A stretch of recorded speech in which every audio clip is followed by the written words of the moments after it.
Hey, what's going on, guys? You got TLR here. We're here with a VGC battle and a quick little, I guess, a little backstory on this battle. Yesterday, I attended the Columbus Mid-Season Showdown, and while I was there, I had a ton of fun. There were so many good players there. This was actually my last battle of my last match. At the time, we were both 1-1, so the winner of this battle basically won the match. So it was very, very close and very exciting. So I'm just going to give you a post-commentated version of this battle, and after that I'm just going to do a little post-analysis of the tournament as a whole, my thoughts on it, and possibly give you guys a little heads up to future events I might be attending. But with that, let's just hop right into the battle. So again, we had two battles before this, so we knew our each other's teams kind of well. We did have lots of notes taken down. So he's going to lead off with Talonflame and Kartana, and I'm going to lead off with Gyarados and Xurkitree. And I knew I predicted he would lead off with Kartana because it is Assault Vest Kartana, and that my team really struggles with it since Xurkitree's Thunderbolt is not going to do very much, and my Xurkitree doesn't have Hidden Power Fire or anything to hit it with. So I actually Thunderbolt into the Talonflame. Looking back at it, I probably should have Volt Switched because then I could have Volt Switched next turn on the Kartana, gotten some chip damage. But I went for Thunderbolt trying to pick up a Beast Boost and possibly sweep early, but that did not happen. And unfortunately, I do miss a Thunder Wave into the Kartana slot. So now I'm going to have to switch out Xurkitree. I don't want to risk losing that too early. And I'm actually going to Waterfall into the Talonflame slot, trying to get rid of that thing. But he actually switches into Crocodile. So I'm going to be intimidated, and Waterfall is not going to knock out Crocodile at -1, but it is going to do a good chunk. And he launches off a Leaf Blade into my Garchomp slot, but at -1 is not doing too much. And he takes some Ruskin's Chip, which is going to be pretty nice for later on, as you'll be able to see. But for now, we just hit the Crocodile with the Waterfall, and that's good damage. So here I'm going to protect Gyarados. No, I'm going to fire off a Thunder Wave into the Kartana slot, trying to connect a Thunder Wave into that slot. And I'm going to go for an Earthquake in with my Garchomp because I know that even at -1 it'll take down Crocodile from there. Since I knew it wasn't a bulky, Crocodile was actually Life Orb offensive. And I could also get some chip damage off on Kartana.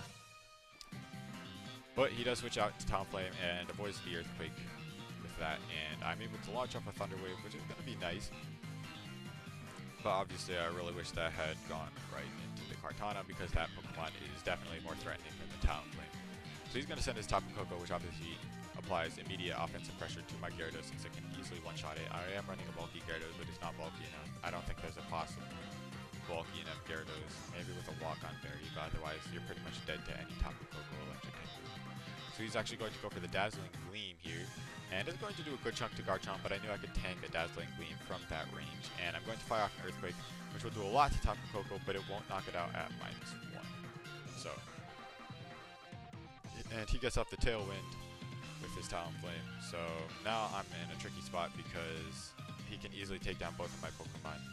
I go for the double Protect on Gyarados, hoping that I might be able to switch it out and save the Intimidate for later for the Kartana, but that's not going to be the case. And he actually goes for the Supersonic Sky Strike with his Talonflame onto my Garchomp to make sure I can't protect and save that thing. So my Garchomp goes down, and after that he is just going to launch off a Thunderbolt into my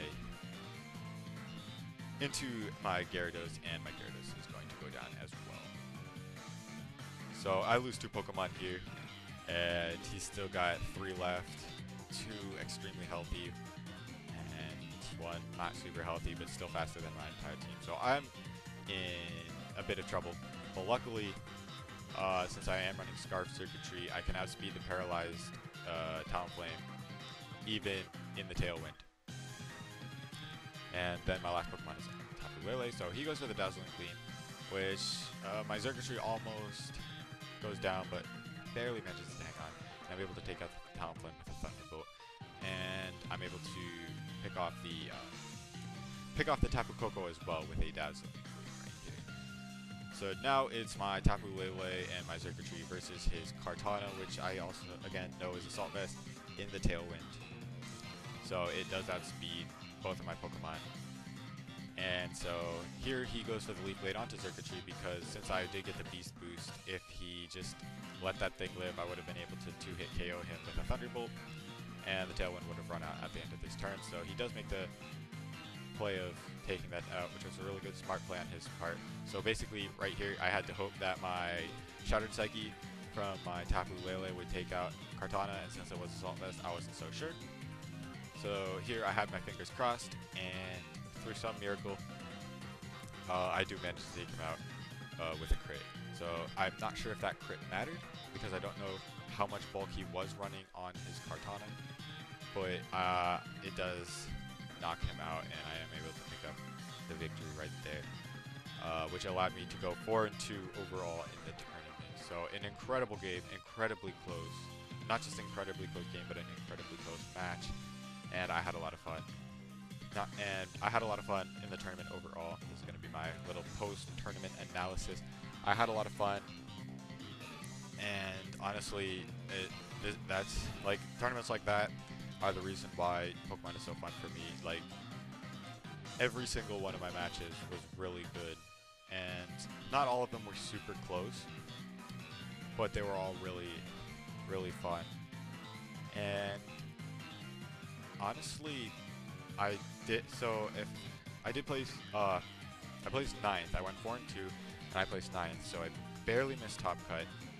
But everyone there was extremely good, like surprisingly good. Not one person that I played against was like not good, I guess is some way of saying it. I don't know how to say it, but everyone I played was extremely good at the game. Like not some random kid you might find on Showdown or something, I don't know. But they were all just like, the amount of talent in that one room was, it was actually incredible. And that's one of the reasons why the tournament, in my opinion, was so much fun. Because I actually got to test my limits, I guess, you know. And it wasn't just like clicking buttons and getting easy wins. Overall, I really enjoyed the tournament, and I'll definitely be attending more tournaments in the future, probably a couple in my area for the next 2 months, but as soon as March rolls around, there's going to be a regional in Collinsville, Illinois, and I should be able to attend that. So, you know, if you're in that area or attending the tournament yourself and you see me, I don't know if you'd be able to recognize me since I don't show my face. But if you do like somehow recognize me, you can say hello, and yeah, I'll say hi back, I guess. But yeah, with that, I guess this will just be the end of the video. I don't have much more to say, but I hope you guys all enjoyed, and I hope you guys all enjoy continuing to play Pokemon, because it's an amazing game, and honestly, I'm going to be playing it for a long time. So yeah, see you guys later, and goodbye.